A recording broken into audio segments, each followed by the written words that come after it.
pada umumnya. Bukan podcast kayak biasanya. Oke, kali ini dengan gua Alvaro. Gua Fikri.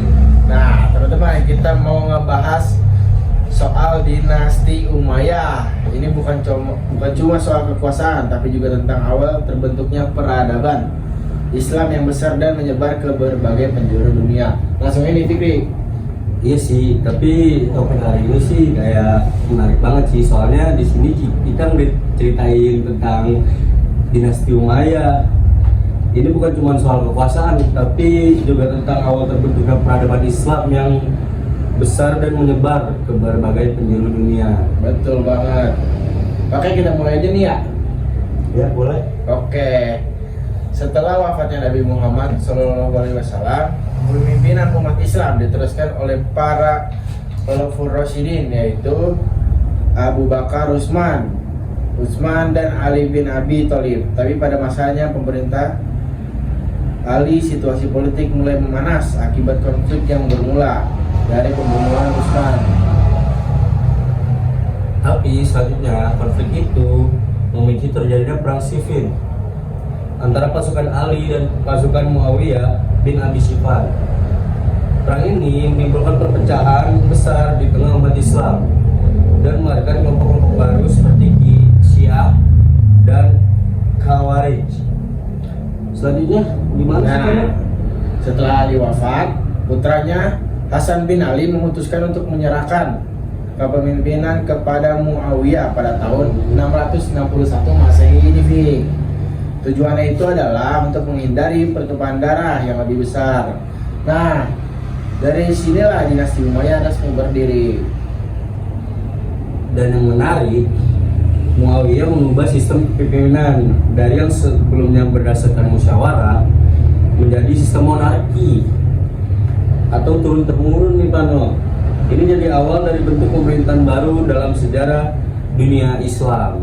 Oke, sekarang kita bahas mengapa Islam bisa berkembang pesat di masa dinasti Umayyah. Gimana tuh? Nah, salah satu faktornya adalah karena pemerintah saat itu cukup stabil dan terorganisir dengan baik. Mereka tuh punya sistem administrasi yang rapi, kayak sistem pajak yang teratur, serta pengelolaan perdagangan yang maju tepik.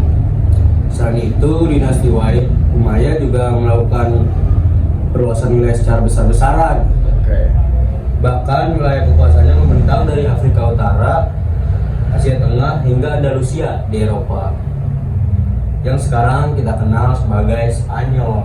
Oh, tapi bukan cuma lewat penaklukan, penyebaran Islam juga dilakukan secara damai melalui para dai, ulama yang dikirim ke daerah-daerah baru, serta melalui pembangunan masjid sebagai pusat dakwah dan pendidikan. Interaksi dengan budaya lain pun justru memperkaya perkembangan ilmu, pengetahuan, seni dan arsitektur. Kayak begitu.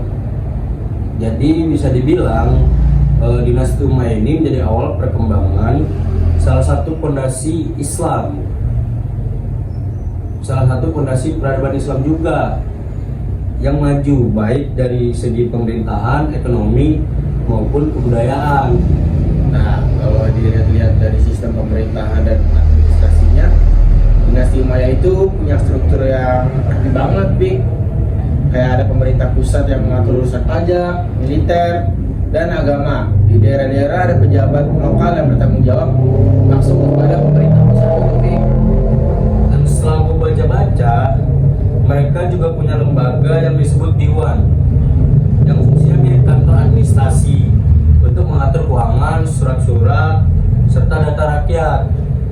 Selain itu juga ada sistem peradilan, termasuk pengawasan pasar dan penanganan pelanggaran hukum. Jadi dinasti Muawiyah itu benar-benar tertata, Pak. Nah, iya, tentu saja keberhasilan dinasti Umayyah juga tidak lepas dari peran-peran tokoh penting. Nah, yang pertama itu Muawiyah bin Abu Sufyan. Itu sebagai pendiri dinasti, Pik. Ia berhasil menciptakan stabilitas dan memperluas wilayah Islam ke kawasan Laut Mediterania. Tapi nggak cuma Muawiyah bin Abi Sufyan, ada juga Abdul Malik bin Marwan yang memperkuat birokrasi pemerintahan. Dialah yang menetapkan bahasa Arab sebagai bahasa resmi negara dan mencetak mata uang sendiri yang menjadi simbol kedaulatan dinasti Umayyah. Nah, kakak hebatnya juga Walid bin Abdul Malik yang memimpin ekspansi besar ke Andalusia, Asia Tengah, dan wilayah India. Pada masa ini juga banyak dibangun masjid besar, jalan raya, dan berbagai fasilitas umumnya, Fik. Kalau dengar semua itu berarti dulu dinasti Umayyah itu super kuat banget. Nah, benar. Tapi sayangnya semua kejayaan itu pasti ada akhirnya ya nggak sih? Betul. Nah, makanya masuk ke bagian berikutnya, yaitu penyebab kemunduran dan runtuhnya dinasti Umayyah. Nah, sebelum itu gua minum nih ya. Minumannya dulu. Silakan. Nah, Nih ada minuman namanya Aqua. langsung aja dimasukin Langsung boleh nih. aja. Oke, langsung ke yang tadi kali ya. Penyebabnya Boleh. kemunduran dan runtuhnya dinasti Umayyah.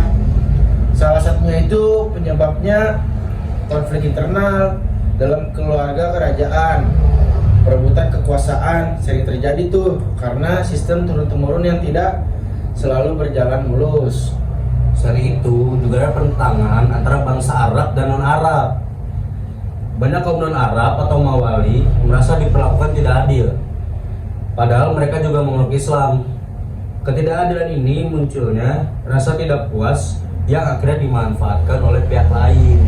Nah, betul.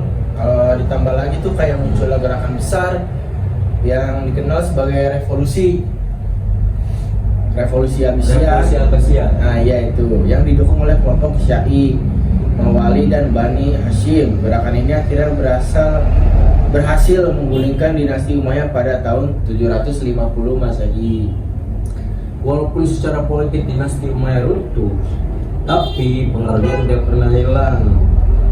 Mereka sudah meninggalkan warisan yang sangat besar untuk dunia Islam. Nah, warisan itu tuh bisa kita lihat dari sistem pemerintah yang terpusat, kayak perkembangan ilmu pengetahuan, kemajuan seni dan arsitektur, serta luasnya wilayah penyebaran Islam. Semua itu jadi dasar penting bagi dinasti Abbasiyah dan peradaban Islam di Andalusia, Taufik. Oh, jadi bisa kita simpulkan dinasti Umayyah itu bukan cuma dinasti biasa. Mereka adalah salah satu pilar dari sejarah peradaban Islam. Betul gak sih Pak Nur? Nah, setuju banget gua. Dari kisah mereka aja kita bisa belajar bahwa kejayaan itu membutuhkan persatuan, keadilan, terus kepemimpinan yang bijaksana, dan sebaliknya perpecahan serta ketidakadilan bisa menjadi awal dari kehancuran, Taufik. Berarti sekitar lama juga ya perjuangan dinasti Umayyah untuk Benar. memperluas kekuasaan. Mungkin cukup aja sih pembahasan tentang dinasti Umayyah dan sejarah peradaban Islam. Ya, Semoga di podcast hari ini kita bisa mengambil pelajaran berharga, betul banget. bukan hanya tentang sejarah Islam, tapi tentang kehidupan secara umum.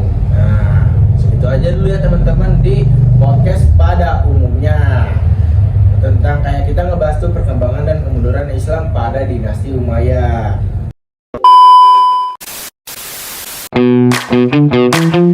Podcast pada umumnya bukan podcast kayak biasanya. Bye.